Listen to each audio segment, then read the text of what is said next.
Mike Jones, they call the plays in the zone. Spit facts, no cap, straight to the bone. Gritter roaring gossip, the field's their home. Huddle up, press play, you're never alone. Sunday sermons, but the church is turf. From Lambeau chills to Miami surf. Quarterback questions, they dissect the worth. Dropping gems like they mine the earth. Laces out, the mic stays hot. Breaking down the game, every yard, every plot. From kickoffs to OT, they never forgot. Tune into the squad, this the spot. NFL drama, they break it down surgical. Draft day whispers, moves so tactical. Receiver stretching arms, catches vertical. Big C's laugh hitting, vibes so magical. Mike Jones got stats like a human playbook. Big C's insight sharper than a no-look. Halftime debates, better than they should. You fumble the podcast, now you misunderstood. Flags fly, refs blind, penalty stack. They calling out the calls, no sugar, just facts. Fantasy picks, who's carrying the pack? Every week they hit harder than a linebacker smack. Laces out, the mic stays hot. Breaking down the game, every yard, every plot. From kickoffs to OT, they never forgot. Tune into the squad, this the spot. Laces out, the mic stays hot. Breaking down the game, every yard, every plot. From kickoffs to OT, they never forgot. Tune into the squad, this the spot.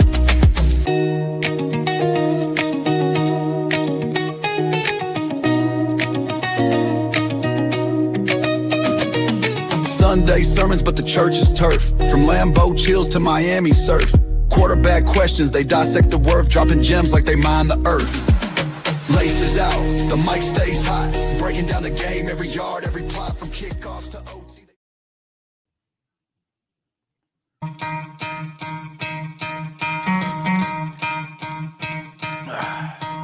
You could try to play, but you're never gonna beat me. Look the other way, what I'm doing ain't easy. Bloody and stained from the people who deceive me. I'm your host. What up, what up, what up? Welcome to another episode of Laces Out Live. I'm your host, Big C. This is brought to you by Game Changers Media. And you all know the co-host, Mike Jones. What up, Mikey? What up? What up? What up? How we doing? Watched that game last night. I know you were in person. And I feel for you, brother. Yeah. I feel for you, brother. I really do. Because I went into it thinking we were gonna lose, and so it didn't hurt quite as bad. They played decent, they played decent. Buffalo's a better team, so of course they're gonna make plays and stupid, we're not a very good team right now, and you can't, when you're playing teams like Buffalo, you can't shoot yourself in the foot. Penalties, turning the ball over, things of that nature. You can't do it. You got to play almost a perfect game, and we didn't do that. We played very good. We played. I'm proud of the guys, at least. You know what I mean? But it is what it is. The AFC East event was cool, man. It was cool. They do a great job. TD, Dan, Richie, Kobe, they all do a great job. It was a fun time. Got to spend a lot of time with my boy JD the Great. He's a great guy. We got to chop it up quite a bit, but yeah, I mean, Dolphins played well. They just didn't make the plays in crucial moments. That's something this team's been known for in the Mike McDaniel era, right? The Tua era, is that they can't make the plays when they need to, and this was another example of that. Yeah, I mean, you guys lost a corner pretty early in the game, but I mean, your secondary, you're just against the Bills. I mean, I thought you guys played really well. I was like, oh man, their secondary is so depleted. I'm thinking Josh Allen was going to throw for 300 this game, and I mean, I was impressed. You guys definitely hung around. I mean, you guys are division rivals, so you guys are always close games, like you say. But I mean, it was an entertaining game. I enjoyed it. It was like week 2. I thought at the end there, you guys had a good opportunity. You just couldn't close it out. But I mean, all in all, I think you guys played really well. Tyreek played well. I mean, as bad as things are, I mean, we're 0-3, and that's horrible. You know what I mean? And it's probably too much for us to overcome. But we're so close to being 2-1. You know what I mean? Yeah. Last week was definitely a winnable game, and last night was a winnable game. And it sucks that we were on the short end of the stick both times. But again, that's the difference between a good team like the Buffalo Bills and the team that we are right now, we have a lot of holes. We have a lot of holes on this football team, along the offensive line, the secondary. Jason Marshall going down early. We're already a depleted secondary, and it just seems like it just keeps adding on week in and week out. We lose another player, and it's frustrating.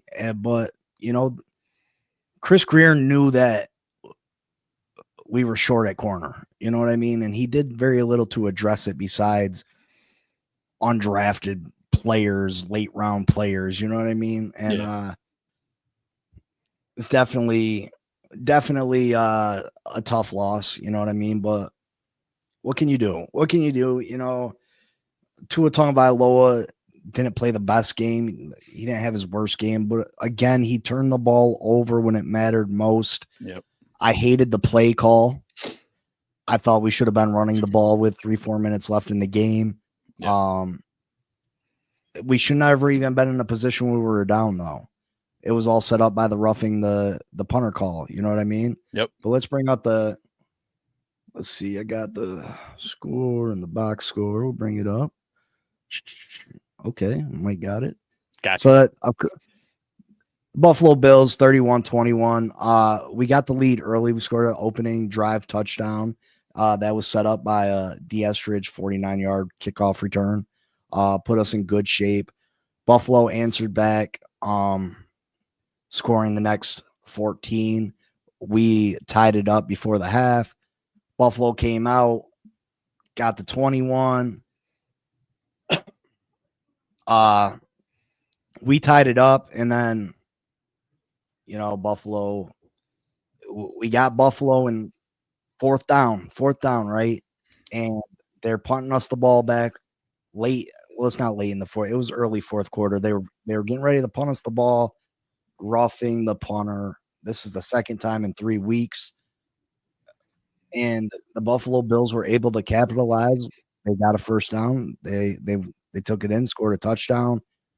Tua and the Dolphins drove us down the field. We had a first and 10, and Tua threw it. He dropped back the pass. There was pressure coming. Unskilled whiffed on his on his block. Tua had someone coming in his face, and he threw the pick. I don't understand why we weren't running the ball in that situation. You wanted to take time off the clock. You wanted to. It was first down. Too many times we were throwing the ball on first down. Right. We need to run more. We need to run the football more. And I just don't understand Mike McDaniel's play calls. Too many plays on first down. That put us in negative situations. You can't start off at 2nd and 14, or you know what I mean? Like we ran the ball at a pretty decent clip last night. Yeah. Let's pull up these stats. So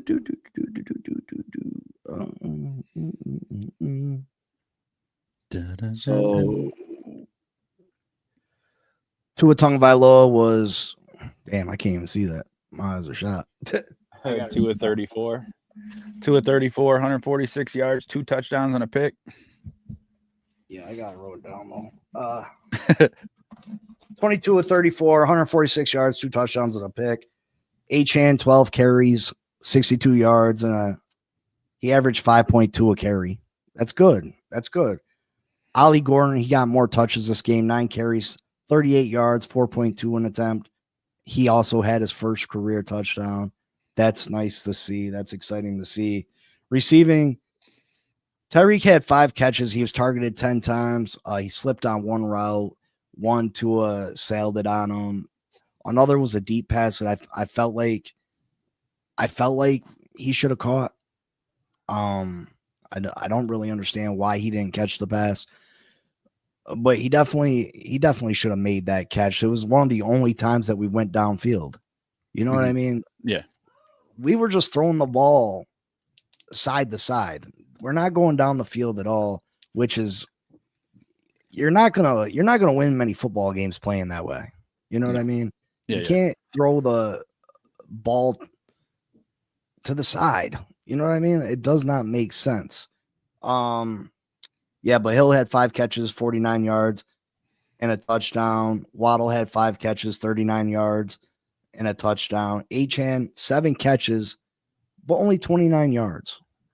29 yards on 7 catches. That just shows you right there. You know what I mean? Yeah. That's not a way to win football games.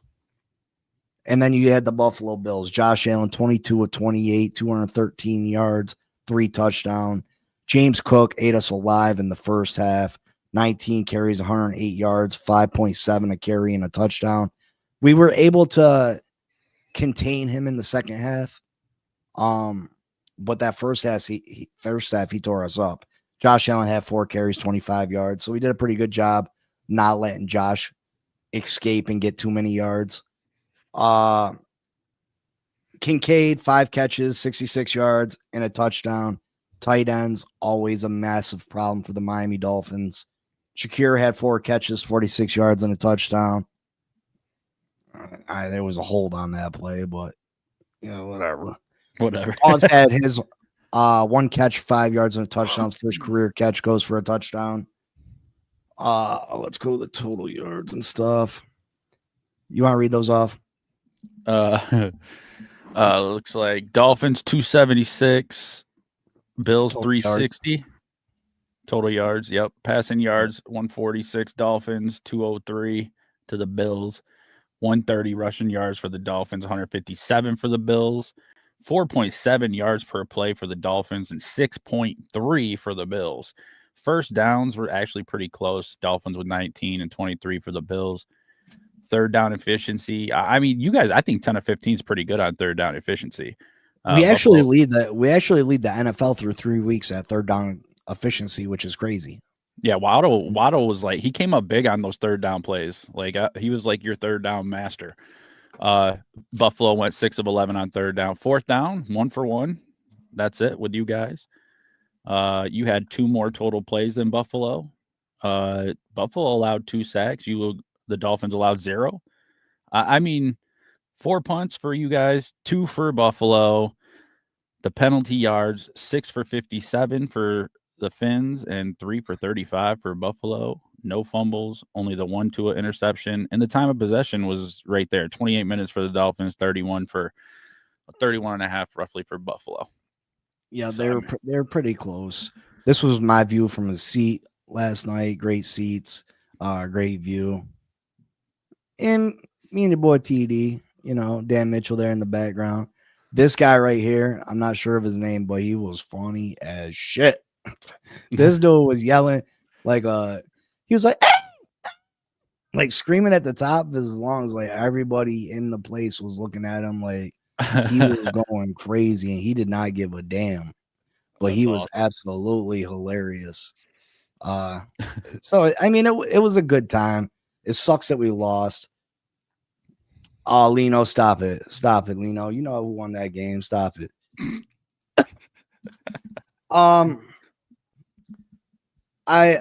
Players of the game for me. Well, let's start with the bad. Zach Sealer. I'm going to put him on the bad list, largely due to the roughing the punter call. Yeah. That was huge. That was huge in this game. He's a vet. You got to know when to pull up. I understand he's a big boy, and when he was probably surprised he broke through the line so quickly. I know he was trying to make a play, but you can't have those type of mistakes. But other than that, he had 26 pass rush snaps last night and 0 pressures. 0 pressures. Through three games this year so far, he is yet to record a tackle for a loss or a sack. That's troublesome for a player that we just gave a boatload of money to. I feel like they kind of got him playing out of position. They kind of got him in that nose tackle position. And Zach Sealer's not a nose tackle. You know what I mean? Mm-hmm. It's tough for him, but that roughing the punter, that's just unexcusable at that point in the game. Unexcusable. Yeah. Jonah Savi Naya, he has been absolutely horrible. I know he's a rookie, but he is the lowest rated guard in all of football. Lowest rated guard in all of football. He allowed 6 more pressures last night. He's just been extremely bad. Hopefully he can get it going. And special shout out to Keon Smith. He's the second worst guard in the NFL. He was pulled at halftime. And his replacement, Daniel Brunskill, he's the one that allowed the pressure on the interception at the end of the game. So, I mean, they've just been bad. And then you got to add Mike McDaniel and Tua Tagovailoa. Mm-hmm. Tua, yet again, cannot get the job done when we need him to do it the most. He can't get the job done when we need it the most. And Mike McDaniel for his play calling. Tua was 22 of 34, 146 yards, 2 touchdowns, 1 interception. The constant checkdowns, the constant screen plays. 11 of Tua's 22 completions were behind the line of scrimmage. 11 of 22 were behind the line of scrimmage. That is not a recipe for winning football. It's just not. So Mike McDaniel's got to be better. Tua Tagovailoa's got to be better. They just got to be better. It's unacceptable, especially when, this is 2 weeks in a row that Tua throws a game-sealing interception. When we need him to make a play the most. I think the one thing that stood out is I didn't see the energy. Like I didn't see, I don't know. It's like Tua makes a mistake or whatever, and it just has that I don't really care. Like it doesn't even affect him. I was watching him. He threw that pick, and I didn't think he looked that disappointed. I didn't think you know what I mean? Like I throw a pick at the end of the game, man. I'm thinking, man, I'm gonna be frustrated. I'm gonna definitely be upset, and I just don't see that. I don't know if that has anything to do with it or not, but just something I seen. I really don't know. There's definitely a lot of times that Tua's smiling or not reacting the way that, Dan Marino back in the day would have been veins popping out of his neck, all red faced, screaming. Yeah. And you know what I mean? I don't know if it's a different age of player or, these people, these guys, they get their money and, I don't think the game of football means as much to a lot of players as it used to back in the day. You know what I mean? Right. They're still rich. They're still, you know what I mean? Yeah. I mean, they were making that kind of money back then. Like they were making good money. Don't get it twisted. But I mean, you played your ass off. That was your life. Like, and it just seems like all the players back in the day, like that was their life for the most part. And now it's just like you said, some of these players get paid and, I don't know. Like I said, I just didn't see it in his, I don't know. I always try to watch a quarterback's face. I got used to seeing Eli, and he always kind of had that dumb look on his face. But you could tell he was disappointed, and he threw that pick last night. I just didn't see it like that. I couldn't tell if he was upset. I couldn't tell if he was trying to think about something. I couldn't even tell. I just couldn't really get a read on him, and that kind of threw me off. That was the only thing I really noticed.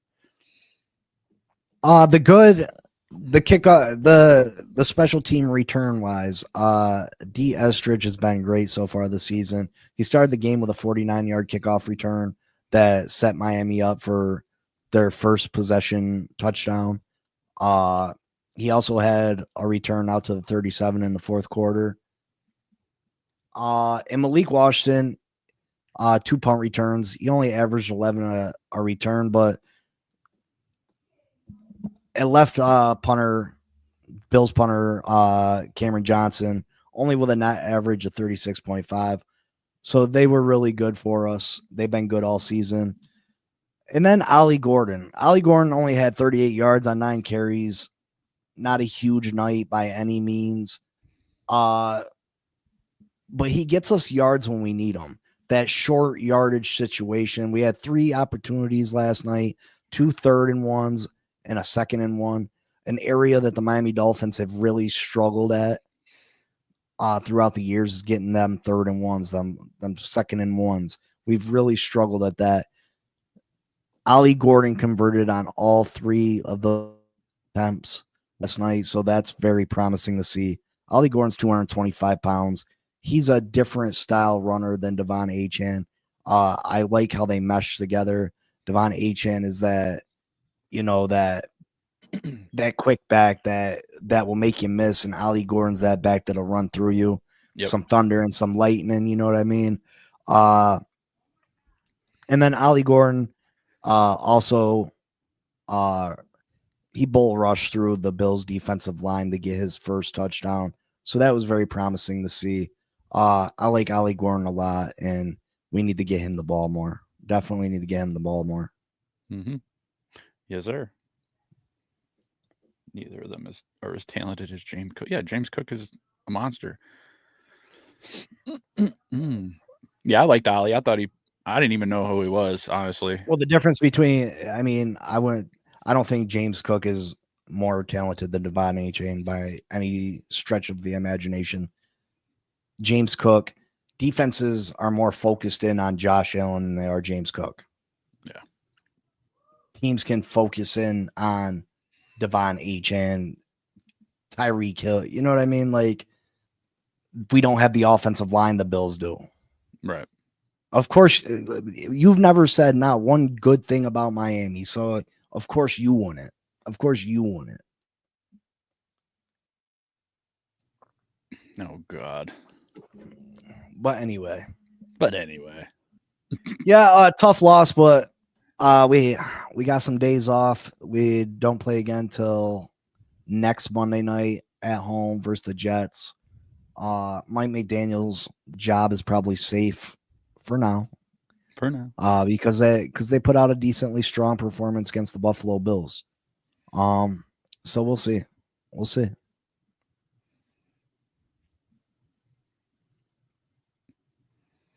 Michael K., you're a clown, bro. You're a clown. Why you come in here and run your mouth? Like, it makes zero sense. Why don't you go find yourself a Buffalo podcast and actually give a fuck in there? Oh, wait, because you're probably an idiot and don't know shit. He ain't allowed in there, probably. I wouldn't let him in there. Fucking clown. Let's jump into these picks, Michael. Okay. Full slate of games this weekend. Start off with the Houston-Jacksonville game. It looks like the Texans have cornerback Jalen Smith out with a hamstring. The Jaguars have left guard Wyatt Millam out with a knee, and questionable is left guard Ezra Cleveland with an ankle. What do you think about the Houston-Jacksonville game? I mean, we've talked about CJ Stroud. I'm just not sold on CJ Stroud. I can't say that he's going to get better. I don't know if he's going to get better. Obviously, you just never know, but I'm not impressed. I've seen a lot of people are picking the Houston Texans over the Jags. I think that's insanity. I got the Jags in this one. I'm going Jags 24-20. Well, I guess Houston's won 11 of the last 10 of the last 11 meetings in Jacksonville. So that's kind of crazy. Just a year ago, everybody thought Houston was a Super Bowl contender, right? CJ Stroud had the great rookie year. He hasn't really been the same since. Jacksonville's played really well this year. I think I'm going to go with the Jags. I really do. I think they break that streak of, Houston's come in there and won 10 of 11. I think they overcome that this week and they get a win. I think this is a different Jags team. I like Brian Thomas Jr. a lot. I think he's going to be an elite receiver in this league. Travis Etienne has looked really good this year. So I'm gonna go Jacksonville, I think. Okay.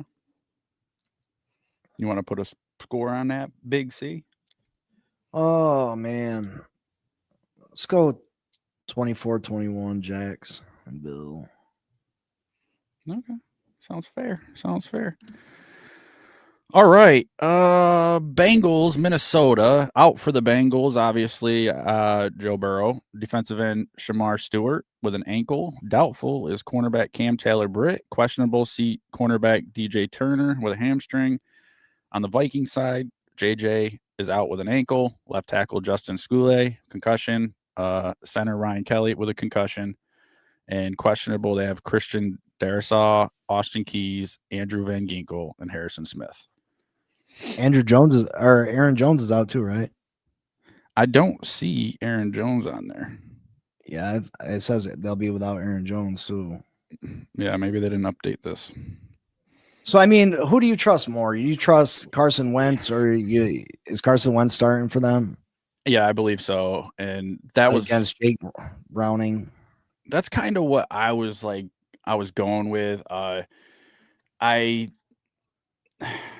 Literally you got backups in, but I think I trust Carson Wentz over Browning. I think the game's a toss-up, but I trust Wentz more. So even though Browning's 4-3 as a starter, I just don't see that happening. It's a close one. I got this one really close. Vikings 17 over the Bengals. I picked the Vikings. Holy cow. Okay. Yeah, I picked yeah. My bad. I picked the Vikings because of Carson Wentz. 17-14. Sorry. See, I'm not a big Carson Wentz guy. He fell off the face of the earth. And then they're out without their starting running back too. Jake Browning, he had a bunch of touchdowns last week, but he also had 3 interceptions. That gets me nervous against this Minnesota defense. But Jamar Chase is just playing out of this world. I know they got Jefferson on the other side. I think I'm going to go Minnesota too, though. I'm going to go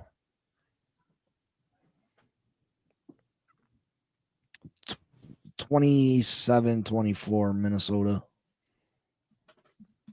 Gotcha. All right. Let's see. New Orleans and Seattle. Let's see. We got right guard Dylan Rundun's out with a toe for the Saints. That's all I got on this list. Doubtful for the Seahawks. Zach Charbonnet, Devon Witherspoon, Nick Amori, and safety Julian Love with a hamstring. So looks like they got most of their people. I don't know. I was having a lot of trouble really making picks this week. I feel that some of these teams just really haven't popped off. Like they're kind of sitting right in that zone where it's like that's a toss up for me. I think I'm going to go Seattle on this though. I really do. Let me think about it. You talk for a minute and I'll think about it. Well, there's not much to say. Seattle knocked off the Pittsburgh Steelers last week. Really surprised me. I think New Orleans is one of the worst teams in the NFL. I'm going Seattle all day. I'm going to say Seattle wins 24-10. 24-10.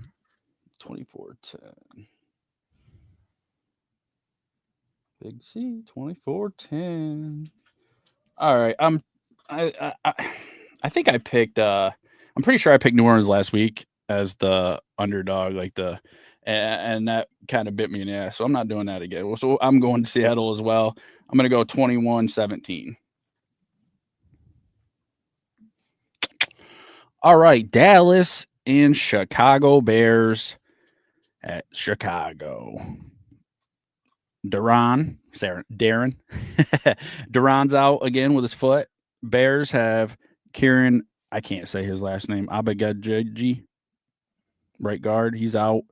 TJ Edwards out with a hamstring. Cornerback Kyler Gordon out with a hamstring. Cornerback Jalen Johnson with a groin. Cornerback Jalen Jones. Damn, that's a lot of corners. And questionable is running back on DeAndre Swift and DeMarco Jackson. I don't know. The Bears, I think that a lot of things could have been different for the Bears at this point. I don't think the 0-2 record really says what they could be, but I'm not going to go against Dallas. Dallas's offense was amazing. Dak Prescott looks good.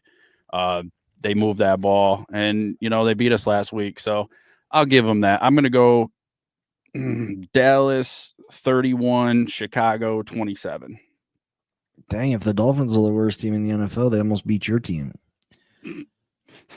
See, Dallas last week scares me. They gave up 450 yards passing and 3 touchdowns to Russell Wilson. I think Ben Johnson is tapping into Caleb Williams. Caleb Williams is showing flashes. I'm taking the Bears in this one at home. I'm going to say it's close. I'm going to say I think there's a lot of scoring in this one. 34-31 Bears.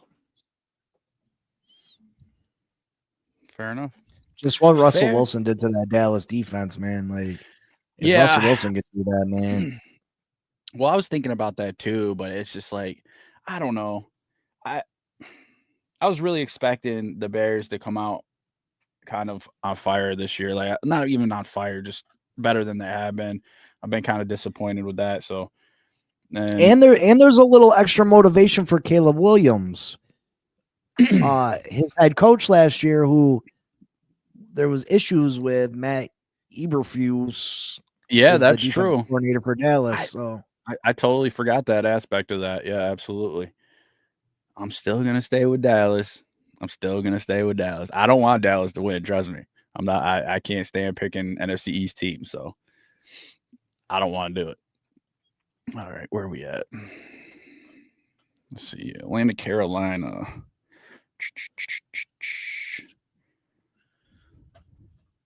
What we get? Come on, looking for the injuries.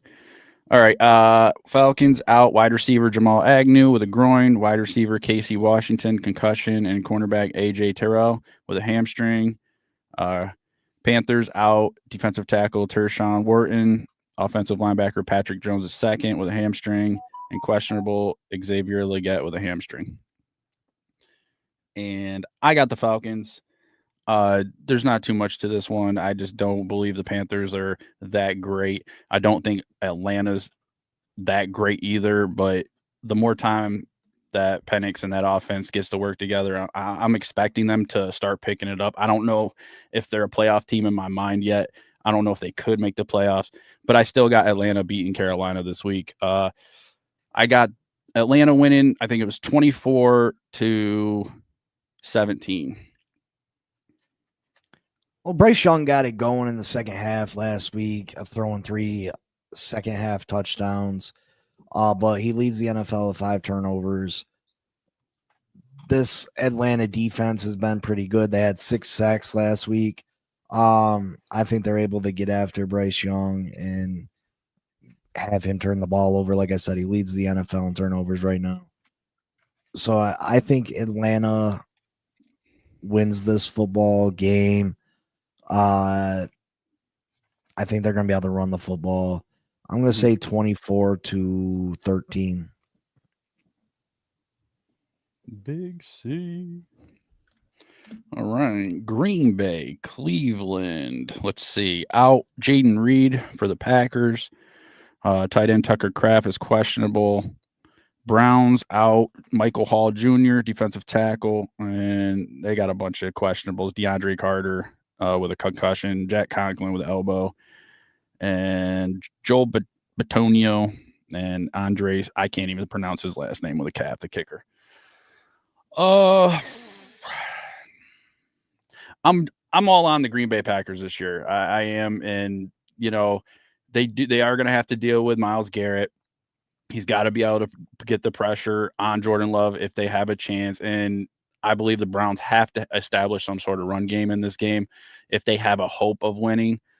Packers are looking great. They're 2-0, and I just don't see it happening. But the Browns would have to really cause some turnovers and get after the quarterback and play a pretty good game. I don't see that foreseeing that happening. I got the Packers 27-13.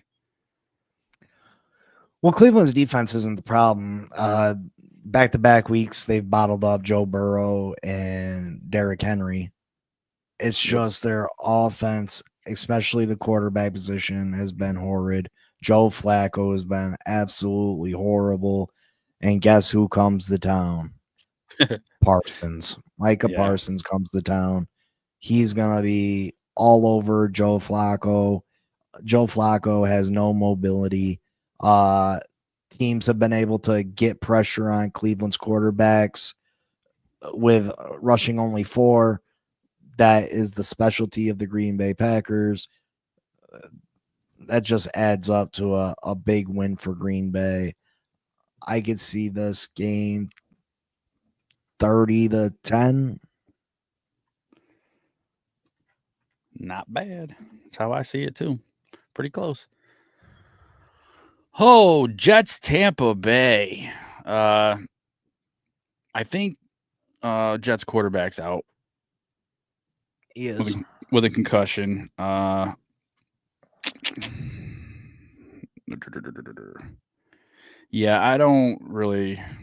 I'm not confident in the Jets. They gave up a hell of a fight against Steelers week 1, but since then I just don't see it. And my dad will hate it, but I'm going with Tampa Bay.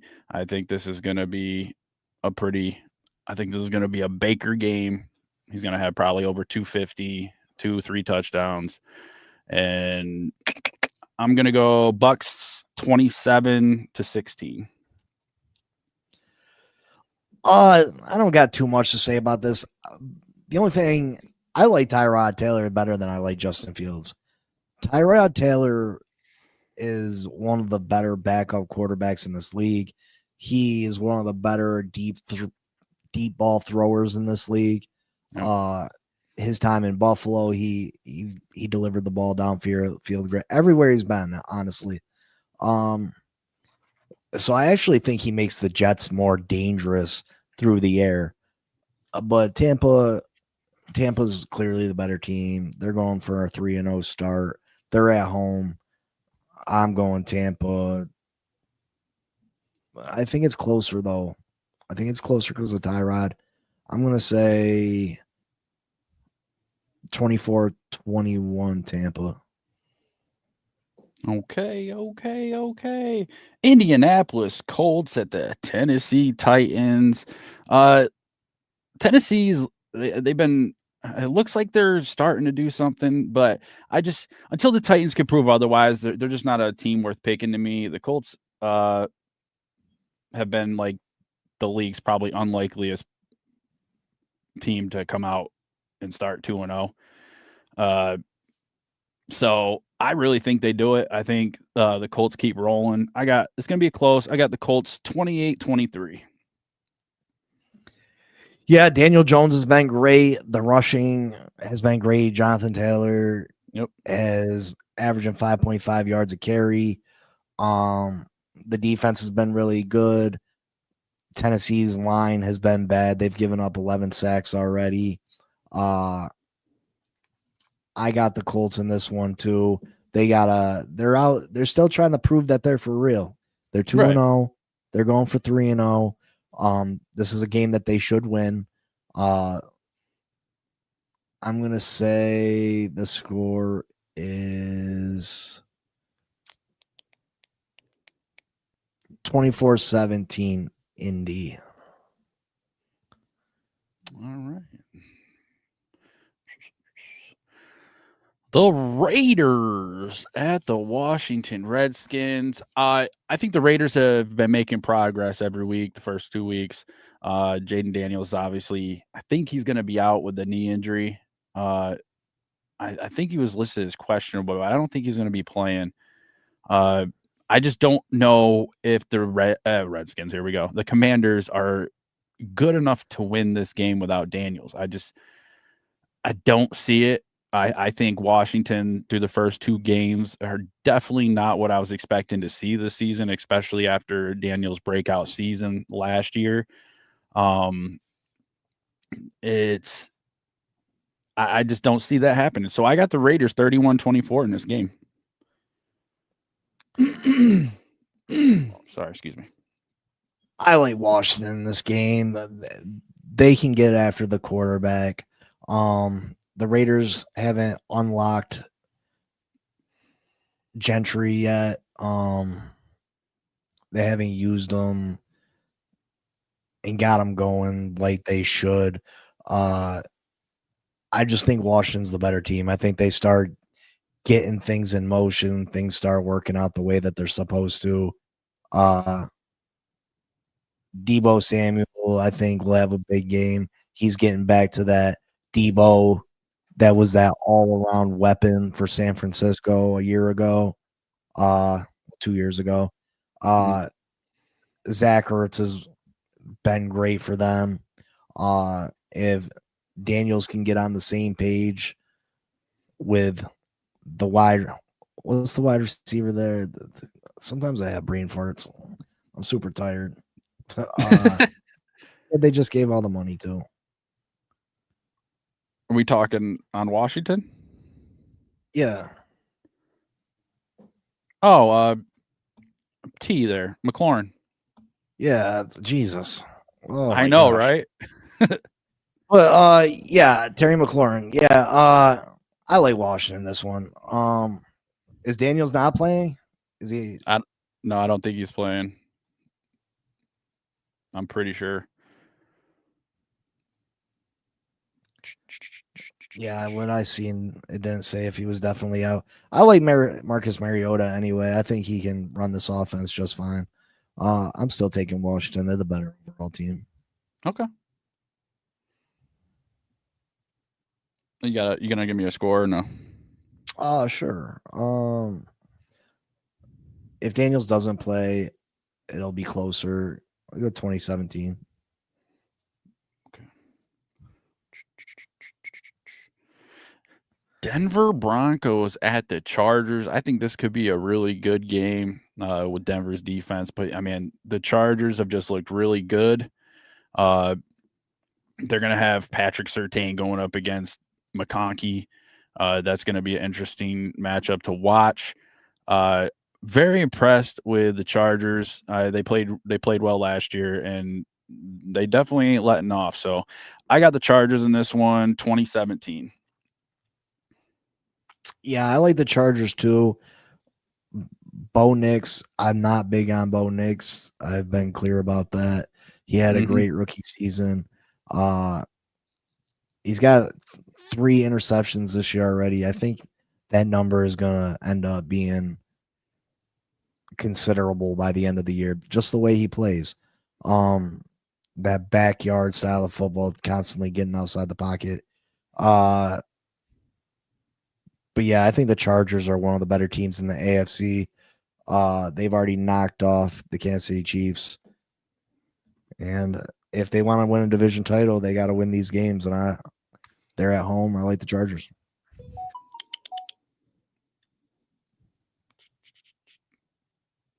Okay, big guy. Pittsburgh, New England. Who do you got for Pittsburgh, New England?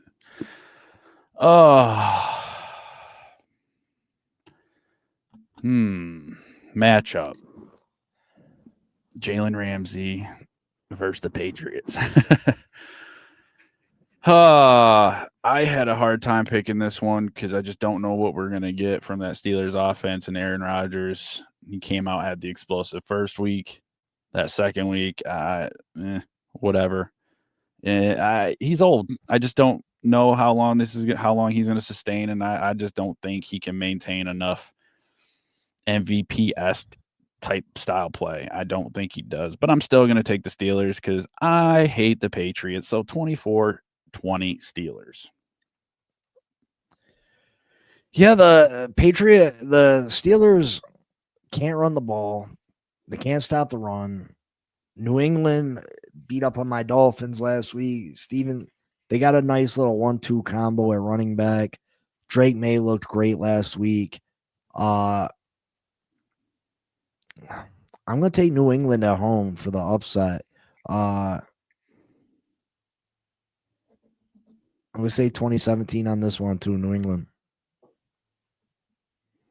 Big C upset. All right, sweet. Rams and Philly. I had a tough time with this one. I really did. I think at the end I came down to the champions. I will give them the benefit of the doubt. Philly 27-24.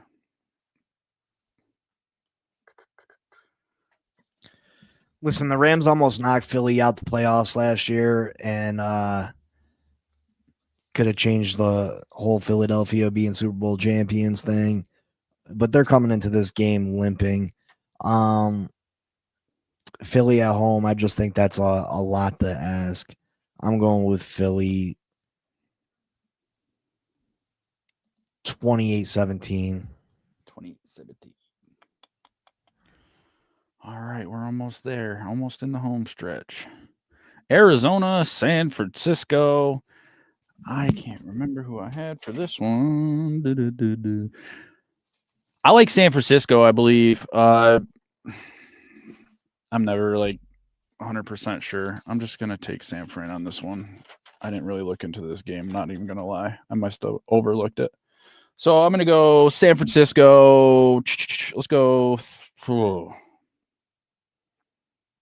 27-17.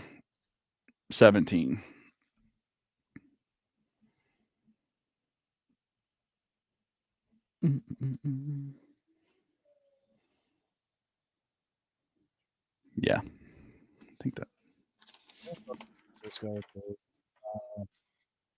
I can't hear you. Your microphone. You can't hear me now? There, you're good. I can't remember. Is Purdy playing? I think he might be out. Yeah, I can hear you. I got you. Actually, I'm going to go with Arizona. I think Arizona upsets them. They've been playing really well this year. I'm going to take Arizona 27-24. How about I feel sorry for the Bills. They've never won a championship. That sucks. I was in the stadium looking for their Super Bowl banners. I couldn't find them. Oh yeah, well, I would say they're hanging them in the new stadium, but that's where they went on to hang. So again, if you're going to talk shit, at least won something. What have you won? You've won nothing. You've won nothing. At least win something. If Philly fans weren't here talking junk, I'd be like, okay. Kansas City fans, okay. Buffalo, they've never won nothing. Some division titles. Congratulations. Yeah. Congratulations on some division titles. And my Giants might actually be in New Jersey, but we still the best team in New York, biatch. Yeah, ghetto C. That's so ghetto saying that I feel sorry for the Bills because they've never won a Super Bowl. That's so ghetto. Ooh. All right, so we go to Sunday night. Chiefs at the home opener for the Giants. Seen some good play last week against Dallas. The defense really disappointed me last week. We played too soft. I think Shane Bowen, our defensive coordinator, I think he's a hack. I think he's not taking advantage of the skill positions that we have on the defense. I wasn't expecting Kansas City to come out 0-2. And I've picked the Giants every single week. And I'm going to continue picking the Giants this week. And I understand that Patrick Mahomes and that Kansas City Chiefs team is going to probably come in with the biggest chip on their shoulder because they need to make a course correction. But I just don't know if they have it in them. And I don't believe in them because they're 0-2. And we're 0-2. And we're at home. And I believe in my team. I'm a homer. Let's go. Giants 24-20.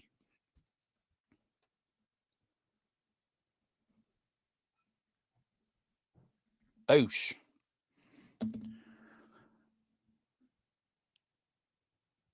Can't hear you, bro. Sorry about that. It was a nice story for the Giants last week. I don't think Russell Wilson has 2 games of like that in him this week. The Chiefs got their backs up against the ropes. I like the Chiefs. 24-20.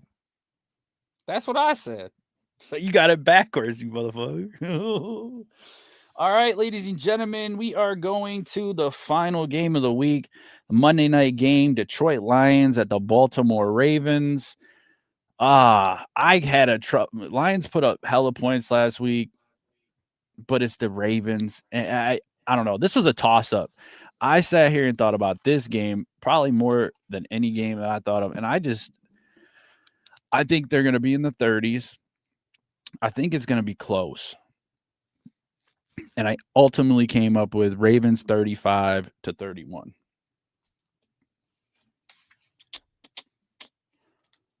Who's at home in this one? Ravens.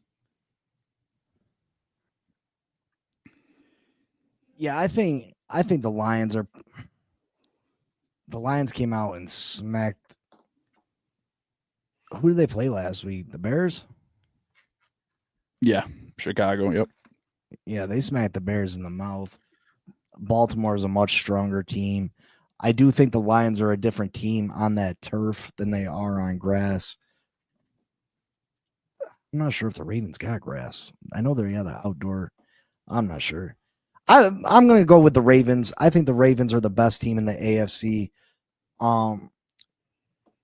If there's any team that can knock them off, though, it is Detroit. Detroit's offense has the potential to put up a lot of points quickly. But Lamar Jackson is an animal, and I think he figures out a way to come up with a victory. So I like the Ravens. Agreed. High scoring game, 38-35 Ravens. Nice. And that concludes our week 3 pick'ems. We are seeing an opposite on 2 games. The New England and Pittsburgh game. I got Pittsburgh, you got New England, and the Chicago game. I picked Dallas, you picked Chicago. Those are our 2 right there. So yes, sir. I'm up by 1. I'll remind you that. Not to toot my horn, but it's a long season, so I'm not going to run my mouth. Make sure you guys hit that like button, subscribe to not only Game Changers. You want to throw that back up there, Mike? Yeah. But the Fin Posse, the Giants channel. Show your support for all 3 channels. It's greatly appreciated. It's greatly appreciated. But I'm beat. I had a long trip back from Buffalo today, so we're going to cut it a little bit. I mean, I won't say it was short, but we got everything in. Yeah. Again, I can't wait till this weekend's slate of games.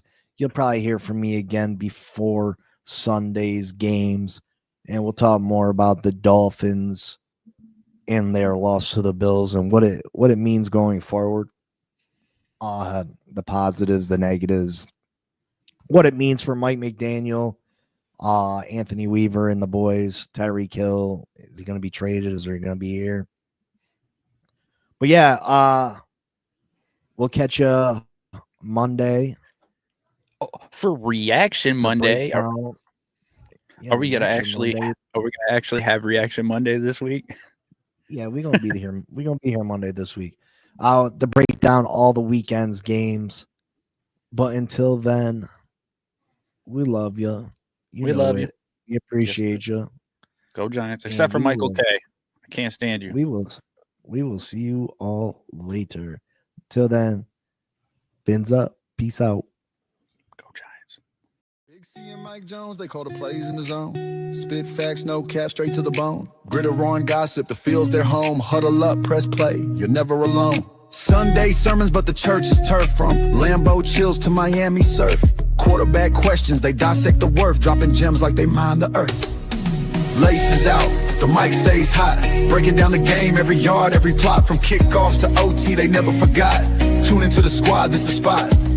NFL drama, they break it down surgical. Draft day whispers, moves so tactical. Receiver stretching arms, catches vertical. Big C's laugh hitting, vibes so magical. Mike Jones got stats like a human playbook. Big C's insight sharper than a no-look. Halftime debates, better than they should. You fumble the podcast, now you misunderstood. Flags fly, refs blind, penalty stack. They calling out the calls, no sugar, just facts. Fantasy picks, who's carrying the pack? Every week they hit harder than a linebacker smack. Laces out, the mic stays hot. Breaking down the game, every yard, every plot. From kickoffs to OT, they never forgot. Tune into the squad, this the spot. Laces out, the mic stays hot. Breaking down the game, every yard, every plot. From kickoffs to OT, they never forgot. Tune into the squad, this the spot.